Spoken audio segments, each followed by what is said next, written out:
When my sister was about 9 years old, she was alone in my room praying her rosary. Suddenly, she heard the sound of books from my bookcase falling to the floor, although none actually did, and the room turned red. She ran out of my room, and unfortunately, that was the last time she ever prayed the rosary. I believe it was the devil scaring her commitment to her faith out of her. Within a couple of hours after he died, and the night before I even found out, I was watching a movie and felt my ex-BF's presence watching me from the window next to me. It was an eerie but strong feeling that I couldn't shake. Suddenly, his spirit flew along the outside of that side of my house, knocking loudly along the walls and windows before flying off. I didn't know what to attribute it all to until the next day when I found out that he had died while I was having dinner before the movie. I believe that it was him saying goodbye.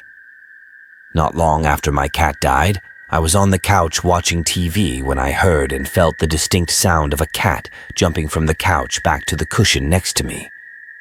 I thought it was my other cat, but she was asleep on top of the couch. I believe that it was my Dusty saying goodbye. I was in the shower when I heard 3 hard knocks on the bathroom door. I was home alone. We had just moved in the day before and were sitting on our bed. The closet door was open. Suddenly, my dog stood up, stared into the closet and started shaking, growling while breathing in as well as out, and her hackles went up. She seemed scared. I was at work with just one coworker in the room, and I heard 2 voices whispering right next to me, and one of them said my name. It was not my coworker.